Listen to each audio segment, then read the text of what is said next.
खबर मध्य प्रदेश के सागर से है, जहां सागर में बड़ी संख्या में किसान ट्रैक्टर लेकर सड़कों पर उतरे और रैली निकालते हुए गल्ला मंडी स्थित कार्यक्रम स्थल पर पहुंचे। यह न्याय यात्रा सोयाबीन के दाम 6,000, गेहूं के दाम 2,700 रुपए और चावल का भाव 3,100 रुपए प्रति क्विंटल करने की मांग की है। हालांकि कांग्रेस के नेताओं ने पुलिस और प्रशासन पर भेदभाव करने का आरोप लगाया है। ग्रामीण अध्यक्ष ने कहा कि पहले अचानक हमारे निर्धारित कार्यक्रम की अनुमति निरस्त की गई, फिर पुलिस के द्वारा ट्रैक्टरों को इधर उधर रोका गया, लेकिन उन्हें ऐसा नहीं करना चाहिए क्योंकि हम भी जनता की ही बात कर रहे हैं। इसमें सुर्खी, रहली, खुरई, बीना, सागर, नरियावली, देवरी, बंजा से कांग्रेसी शामिल होने पहुंचे। ग्रामीण जिलाध्यक्ष आनंद अहिरवार ने कहा कि प्रदेश में किसानों की दशा चिंतनीय है। किसान कर्जों में डूब गया है, अतिवृष्टि से फसल चौपट हो गई है। सरकार किसानों की फसलों का उचित मूल्य देने की बात नहीं करती। जिलाध्यक्ष शहर राजकुमार पचौरी ने कहा कि प्रदेश की तानाशाह भाजपा सरकार के खिलाफ इस आंदोलन में शामिल हुए किसानों को जनता को रोकने की भरपूर कोशिश की, जो अपने न्याय के लिए आवाज न उठा सके। सागर से संजय कुमार सेन की रिपोर्ट। को लेकर आपने जो ज्ञापन, देखिए, किसान की जो जिस तरह से किसान परेशान है, आर्थिक स्थिति उसकी जर्जर है। ये कोई अभी उसको आशान्वित था कि शायद कुछ फसल अच्छी आ रही, तो आखिरी के पानी से जो उसको दर्द हुआ है, जो उसमें कीड़े लग गए, किसान की फसल बर्बाद हो गई।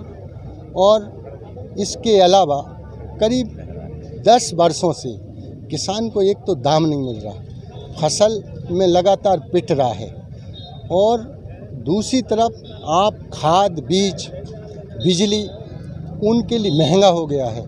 तो उनको देखिए, अन्नदाता है देश की, हमारा देश किसान प्रदेश, किसान के ऊपर निर्भर होता है। तो उसके लिए निर्भर बनाने के लिए सरकार की प्राथमिक जिम्मेवारी होती है। पहली जिम्मेवारी है किसान आत्मनिर्भर बनेगा। किसान अगर खुशहाल होगा तो प्रदेश की और देश की सरकार खुशहाल होगी। उनके लिए ऐसे कार्यक्रम बनाएं, ऐसी नीतियां बनाएं। जीएसटी पे आप उनको खाद दे रहे हो, जीएसटी पे उनको उपकरण, यंत्र, तमाम चीज़ें उपलब्ध करा रहे हो, और ऊपर से महंगा यूरिया जो मिलता था उसमें 5 किलो कम कर दिया, ऊपर से महंगा कर दिया। उस पर भी जो आप कुछ एक हमने नैनो का, इफ्को का कोई दवा है, वो उसको दी जा रही है 250 रुपये की, और बिल नहीं दिया जा रहा। सरकार की ओर से जो बेचा जा रहा, ये गोरख धंधा नहीं है तो क्या है?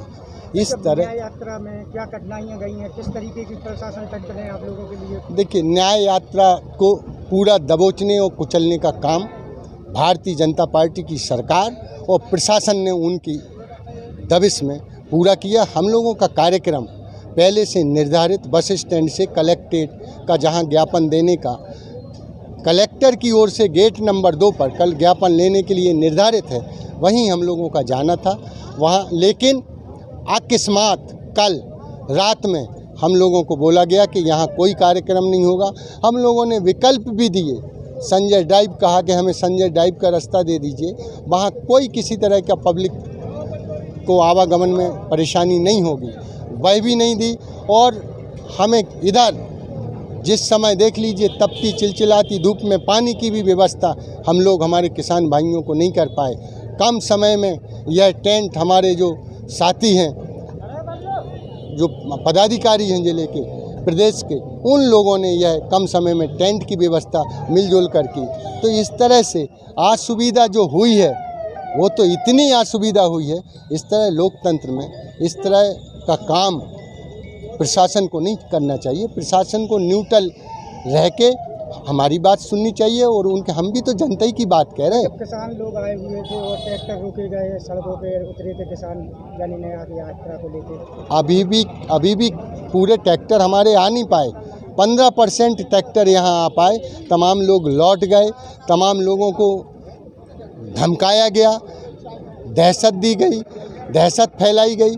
इस तरीके से देखिए, पुलिस का जो उपयोग, जो यहाँ के दुरुपयोग किया है सरकार के द्वारा, यह ठीक नहीं है।